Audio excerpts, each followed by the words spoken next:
Bom, gente, é sempre um privilégio estar aqui para falar do Evangelho, que é a boa nova trazida por Jesus, o Cristo. Jesus, que é o governador do nosso planeta, ele que é o caminho, verdade e vida, ele que veio até os nossos meios há 2000 anos atrás para testemunhar, conversar, exemplificar, ensinar, caminhando lado a lado conosco há 20 séculos atrás. E o Espiritismo, que é essa doutrina libertadora que redivive os ensinamentos de Jesus, aprofunda-se sobre outros ensinamentos, explica várias coisas que nós não tínhamos as competências, a capacidade de entendermos há 20 séculos atrás. Jesus, ele coloca como a coluna central do seu evangelho o amor incondicional. Gosto eu de dizer que é um amor que não é sentimento, é um amor de atitude. Como Martin Luther King dizia que o amor não era sentimento, o amor era uma atitude. De que, a despeito dos sentimentos que nós tínhamos uns para com os outros, nós devíamos ter a atitude de amar o próximo, não importa o que o próximo pensasse ou fizesse. Este amor atitude, esse amor comportamento de respeitar o outro como um semelhante, como um filho de Deus, nascido à imagem e semelhança de Deus, da mesma cepa que todos nós nos originamos. E entender que esse semelhante, mais cedo ou mais tarde, vai chegar, como tão bem o Espiritismo explica, à esfera crística, à esfera angelical e, como diria Emmanuel, do átomo ao arcanjo. Caminhamos todos nós por essa terra como um divino educandário chamado planeta Terra, nossa linda casinha azul aqui na Via Láctea. Do Evangelho segundo o Espiritismo, em seu capítulo 13, nós temos a parte das instruções dos Espíritos, intitulado Beneficência. E os Espíritos ali, que fizeram as suas ponderações, as suas orientações para nós, eles, diante de tudo aquilo que eles disseram, eu fui buscar no Livro dos Espíritos, na pergunta 886, que Kardec pergunta para os Espíritos qual o verdadeiro significado da caridade, como Jesus entendia a caridade. E o Espírito, da equipe do Espírito de Verdade, diz as seguintes palavras, me permita fazer a leitura aqui. Qual o verdadeiro sentido da palavra caridade? Como entendia Jesus? Benevolência para com todos, indulgência para as imperfeições dos outros, perdão das ofensas. O amor e a caridade são complemento da lei de justiça, pois amar o próximo é fazer-lhe todo o bem que nos seja possível e que desejáramos nos fosse feito. Tal o sentido dessas palavras de Jesus. Amai-vos uns aos outros como irmãos. A caridade, segundo Jesus, não se restringe à esmola. Abrange todas as relações em que nos achamos com os nossos semelhantes, sejam eles inferiores, nossos iguais ou nossos superiores. Ela nos prescreve nós mesmos e nos proíbe que humilhemos os desafortunados, contrariamente ao que se costuma fazer. Apresenta-se uma pessoa rica e todas as atenções e deferências lhe são dispensadas. Se for pobre, toda a gente como que entende que não precisa preocupar-se com ela. No entanto, mais lastimosa seja a sua posição, tanto maior cuidado devemos pôr em lhe não aumentarmos o infortúnio pela humilhação. O homem verdadeiramente bom procura elevar aos seus próprios olhos aquele que lhe é inferior, diminuindo a distância que o separa. E eu grifei dessa resposta a seguinte frase: a caridade, ela abrange todas as nossas relações. Todas as nossas relações em que nos achamos com os nossos semelhantes, sejam inferiores, iguais ou superiores. Todas as nossas relações.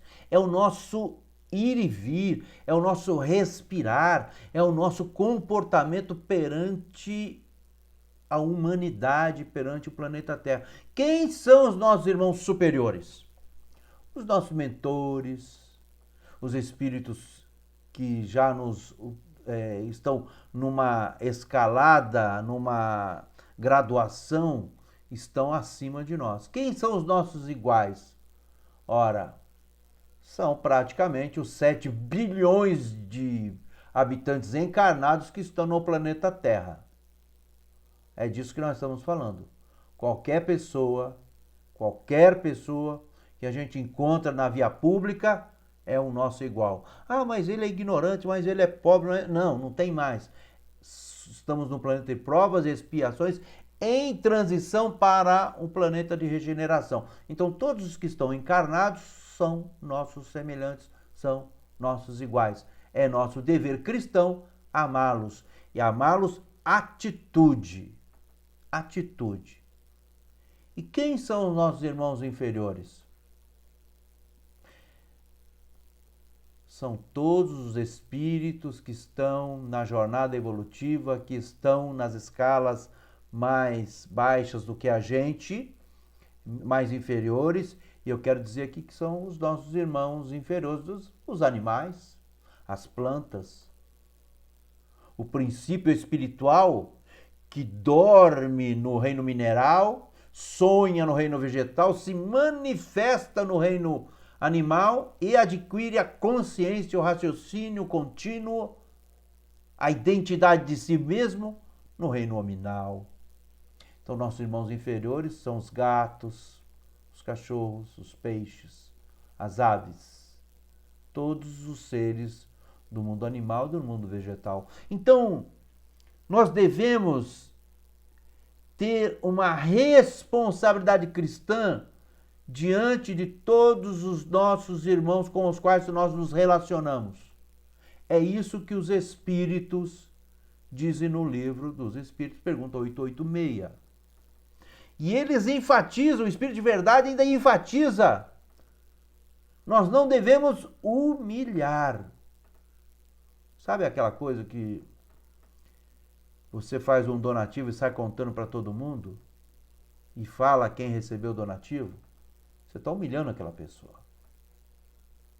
Você está mostrando você está dizendo para as outras pessoas que aquela pessoa está numa situação inferior a você, que você pôde dar a esmola.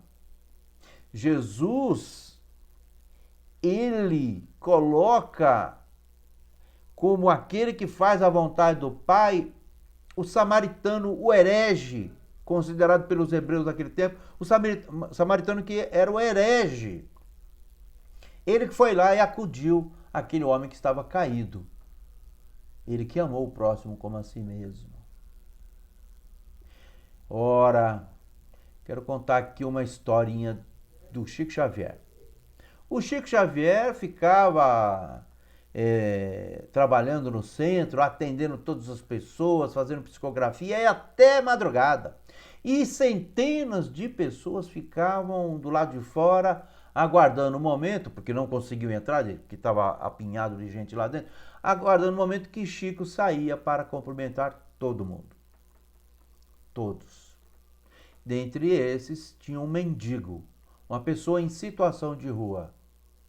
E uma pessoa em situação de rua que fazia questão de ir lá, beijava a mão do Chico, e o Chico beijava a sua mão também.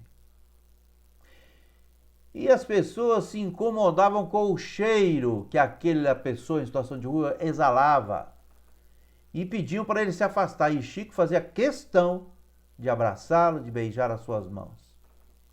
Passado o tempo, aquele mendigo desaparecera. Passam-se alguns meses, eis que Chico Xavier, psicografando suas mensagens mensagem dos Espíritos, através da sua mediunidade luminosa, ele interrompe e diz: estamos recebendo uma visita muito ilustre, um espírito de alto escol, um espírito luminoso que acaba de entrar na nossa dependência. Esse espírito, irmãos, era aquele mendigo que nos visitava todas as madrugadas.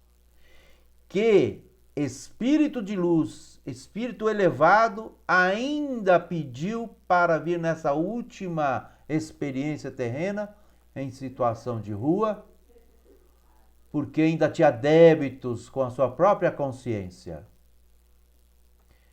Então, queridos amigos, por isso que Jesus fala: não julgueis, para não seres julgados. Então, não podemos humilhar. Então, veja só, a caridade, segundo o entendimento de Jesus, é você ter uma atitude amorosa diante de qualquer pessoa, diante de qualquer espírito, em qualquer estágio de sua evolução. Seja ele no reino animal ou reino hominal. Então nós devemos ter responsabilidade com o meio ambiente. Devastar a floresta é descumprir a lei de amor que Jesus nos coloca. Humilhar as pessoas na via pública é descumprir o maior mandamento que Jesus nos coloca.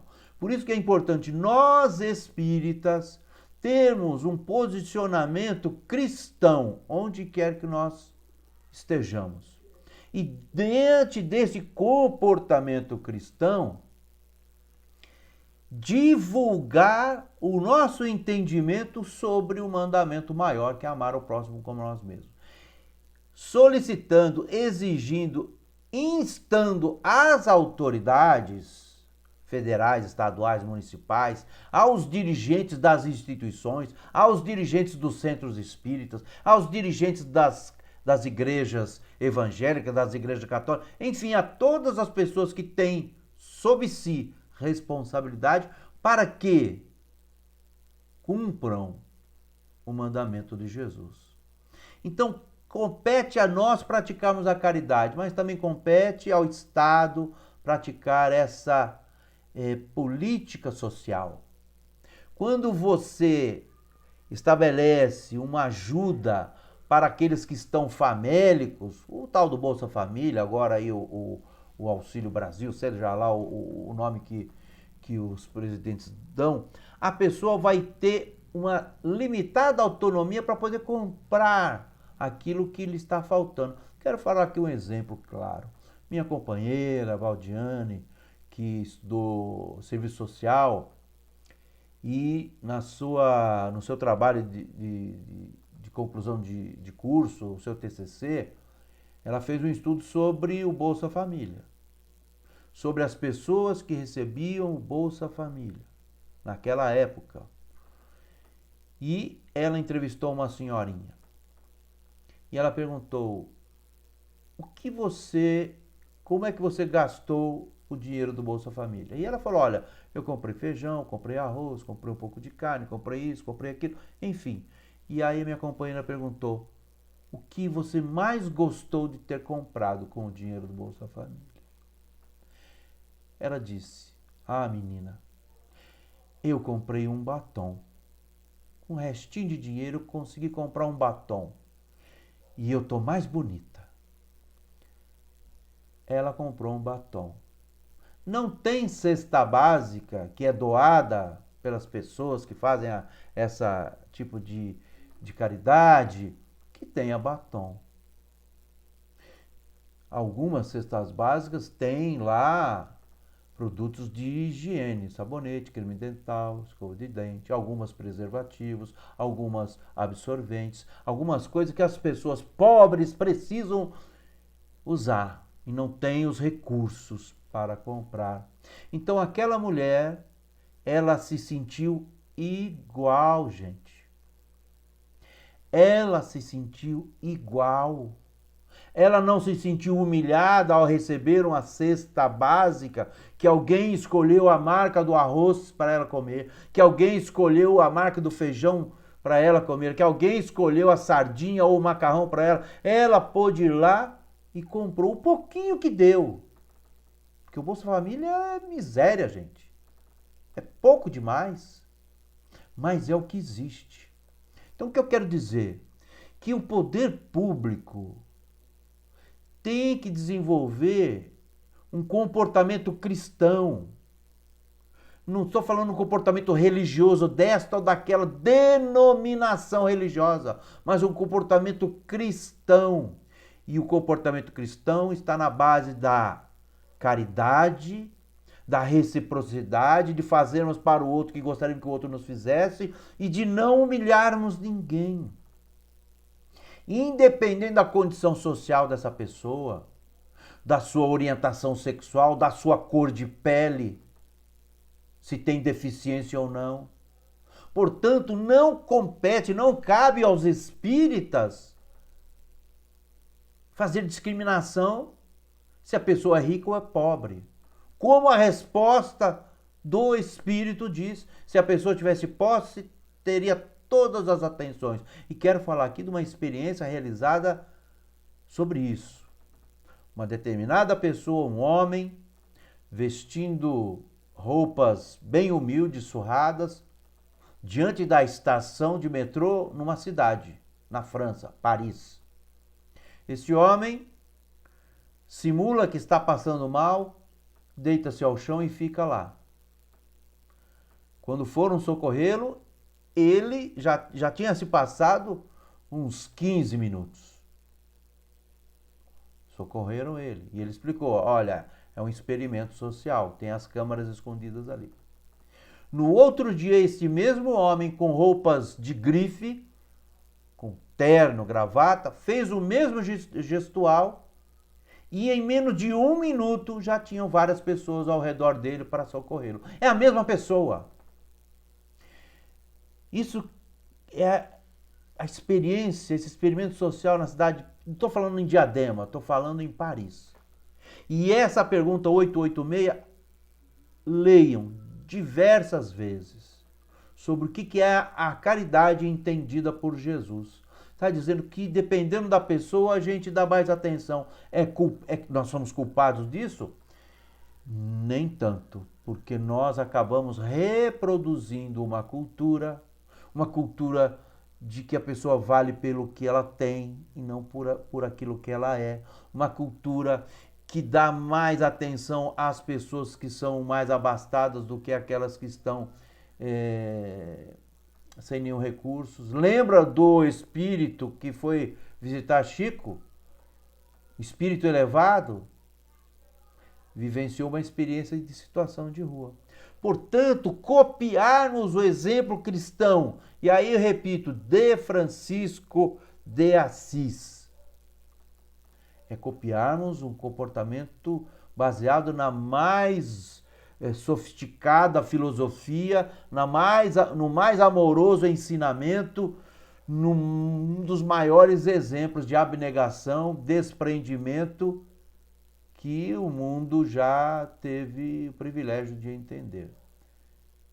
Francisco de Assis renunciou ao dinheiro e escolheu os pobres. Certamente ele via as auras luminosas daqueles espíritos que estavam ali em busca do pão material, mas que tinham certamente muito do pão espiritual para compartilhar. Pergunta 886 do Livro dos Espíritos. Qual o verdadeiro significado da caridade? Como Jesus entendia? Então Jesus quer que nós, espíritas, evangélicos, católicos, ateus, protestantes, enfim, que nós seres humanos tenhamos caridade, postura amorosa em todas as nossas relações com os irmãos, independente do status, da situação que cada um está. O animalzinho que vagueia pelas ruas, o nosso irmão que procura uma marquise para poder se abrigar embaixo, que procura um cobertor para se aquecer nas noites tão frias das nossas noites. A mulher, o homem, a criança, o idoso. E lá no capítulo 13 do Evangelho segundo o Espiritismo, o Espírito assinado como João, ele fala sobre a questão das mulheres. E eu quero ir um pouco atrás, um pouco antes, quando Paulo de Tarso, quando envia uma carta à igreja em Coríntios, falando para que as mulheres usassem véu. Muita gente criticando Paulo de Tarso como se ele fosse machista. Não o foi, não é. Corinto, cidade portuária, uma cidade muito grande, de várias e várias etnias se relacionando, vários e vários grupos sociais. Então Paulo pede para que as mulheres cubram os seus cabelos. Porque era comum as mulheres usarem o véu para dizer, isso, eu sou casada e não estou disponível. Então, dentro da igreja, coloca o véu na cabeça. Sabe por quê? Porque as escravas tinham seus cabelos raspados, as prostitutas usavam os cabelos com determinados penteados, as hebreias usavam os cabelos sob os véus. Então, quando a pessoa entrava na igreja e encontrava as pessoas sentadas de costas para a porta, a primeira coisa que elas viam era o quê? A silhueta, o formato do cabelo. E aí, mulheres de um lado, homens do outro, as mulheres não queriam sentar perto das escravas, perto das prostitutas que iam lá para tentar mudar de vida. Então, Paulo de Tarso fala, cobre a cabeça, filha. Todo mundo cobre a cabeça. E aí, ninguém sofre discriminação. Todo mundo é igual. É esse posicionamento cristão, é esse posicionamento que a gente se preocupa com o diferente, que a gente se preocupa com o menor, que a gente se preocupa com aquele que está passando por uma dificuldade, com as minorias, porque somos todos filhos e filhas de Deus, criados à sua imagem e semelhança. Não há felicidade individual sem a felicidade coletiva. O nosso papel como espíritas, como os dirigentes de casas espíritas, como pregadores do Evangelho do Cristo, é ter esse compromisso em mente. Sermos amorosos com todas as criaturas que nos cercam. É difícil? Claro que é difícil. Por isso que estamos estagiando no planeta de provas e expiações. E Deus vai se utilizando de cada um de nós para propagar o Evangelho que Jesus nos trouxe. E a gente vai conversando um aqui, um com acolá, a gente vai falando as coisas, que a morte não existe, que a lei maior é o amor incondicional, que a religião é uma instituição humana, mas a religiosidade é um comportamento divino, e que todos nós, por mais incapacitados, por mais cheios de pecados que estamos, nós temos uma luz para colocar acima do alqueire. Nós temos 4 pães e 2 peixes, para depositá-los nas mãos luminosas de Jesus, e Ele, a partir do pouco de cada um de nós, fazer o milagre da multiplicação do pão espiritual. Quero agradecer a oportunidade que me foi dada de falar um pouco sobre o entendimento da caridade que Jesus entende. E aí o resto é tudo detalhe, o resto é tudo divisão entre nós, o resto é tudo coisas materiais. Obrigado, Jesus, obrigado, amigos e amigas. O importante é o amor. Que assim seja. Obrigado.